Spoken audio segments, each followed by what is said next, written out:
The John Wayne mystery is finally solved, and it isn't good. For more than half a century, John Wayne stood as the ultimate American hero. The Duke, towering, tough, and true. A celluloid cowboy whose very name became synonymous with rugged American masculinity. His walk, his talk, that distinctive draw telling audiences that everything would be alright if you just stood your ground and fought for what's right. But behind that carefully constructed image lurked a far more complex and often troubling reality that Hollywood executives, publicists, and even Wayne himself worked tirelessly to keep hidden from his adoring public. Now, decades after his death, the carefully maintained facade has finally begun to crumble, revealing truths about the man that stand in stark contrast to the legend millions of fans believed in. The gap between John Wayne the man and John Wayne the icon might be the biggest deception in Hollywood history, revealed a longtime studio executive who worked with Wayne on several films in the 1960s.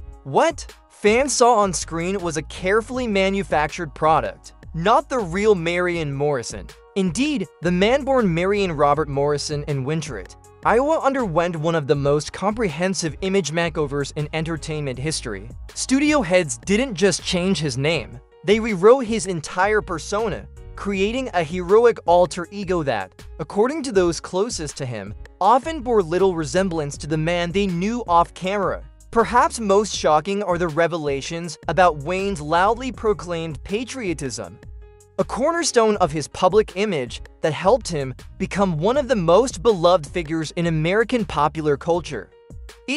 While he built a career playing courageous soldiers and war heroes, the reality of his own military service, or lack thereof, paints a very different picture than the one he portrayed in countless interviews. He made millions playing brave men in uniform, confided a fellow actor who worked alongside Wayne in several war films. But when America needed real heroes, John Wayne made sure he was safely on a Hollywood set rather than a battlefield. That knowledge haunted him more than the public ever knew. Even more disturbing are the recently unearthed private comments that reveal views dramatically at odds with the all-American fair-minded hero he portrayed on screen. Views so controversial that studios spent decades working to ensure they remained hidden from his devoted fans. And then there's the story of his final days, a tragic end that bore no resemblance to the dignified deaths his characters often faced on screen. According to those who were there, the reality of John Wayne's last weeks was far more devastating than the public has ever been told. Today,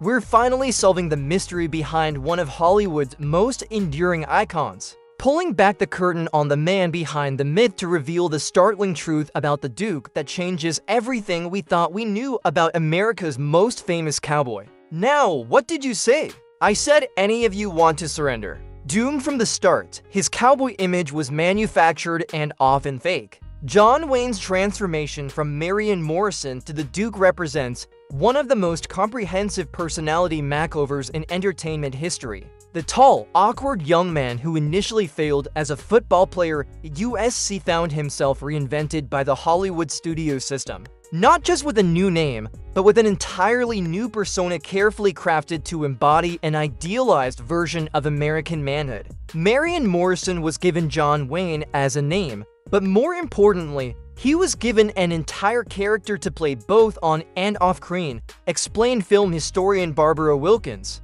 Early in his career, studio executives and publicists literally handed him a script for his public life that included not just his biographical details, but how he should walk, talk, and present himself to fans. It was a performance that never stopped, even when the cameras weren't rolling. This manufactured image was built around several core elements, most notably a rugged patriotism and unflinching courage that became central to Wayne's appeal. In films like The Sands of Yuma, The Green Berets, and countless Western, Wayne portrayed men who never hesitated to fight for their country or their principles, who faced danger without flinching. Yet, according to multiple sources close to the actor, this cornerstone of Wayne's persona stood in stark contrast to one of the most carefully guarded secrets of his actual life: his deliberate avoidance of military service during World War II, while contemporaries like Jimmy Stewart, Clark Gable and Henry Fonda enlisted and served. Some seeing actual combat, Wayne secured a 3A deferment, designated for family support despite being in perfect physical condition. 34 years old and having only dependent children rather than a hardship case. As millions of American men his age faced the horrors of war, Wayne remained in Hollywood, making films and advancing his career. He built his reputation playing military heroes while taking active steps to avoid becoming one himself. Noted military historian Robert Thompson. What's particularly striking is that after the war, rather than quietly moving past this chapter, Wayne began amplifying his patriotic persona, becoming increasingly vocal about American military might and courage, qualities he had ample opportunity to demonstrate personally, but chose not to. This contradiction was not lost on the Hollywood community of the era. Director John Ford, who helped launch Wayne's career and directed him in numerous classics, reportedly referred to Wayne as phony brave behind his back. Ford, who served in the Navy during World War II and was wounded at the Battle of Midway, maintained a complex relationship with Wayne that was colored by this fundamental disconnect between image and reality. Ford respected Wayne's talents as an actor, but there was always this undercurrent of something like contempt, revealed a camera operator who worked with both men on multiple films. After a few drinks, Ford would sometimes make cutting remarks about how convincing Wayne was playing soldiers when the real soldiers were off dying overseas. Wayne would just take it because what could he say? They both knew the truth. This disconnect between public image and private reality extended to Wayne's much vaunted outdoor skills. Despite building his reputation playing rugged frontiersmen, accomplished horsemen, and wilderness survivors, the real Wayne had limited experience with many of the skills his characters displayed with such apparent mastery. He wasn't a particularly good horseman, admitted a wrangler who worked on several Wayne westerns. He improved over the years through sheer necessity, but early in his career, we had to be really careful about which horses we gave him and which camera angles were used. What looked effortless on screen was often the result of careful editing and patient animal handlers just out of frame. Even Wayne's signature walk, that distinctive slightly rolling gait that became one of his most recognizable characteristics, was not a natural attribute, but a calculated affectation developed specifically for his screen persona. The Wayne walk was something he consciously practiced, revealed actress Maureen O'Hara in a later interview. Early in his career, he studied the way certain directors wanted him to move, and he worked on it until it became second nature, but it wasn't his natural way of moving.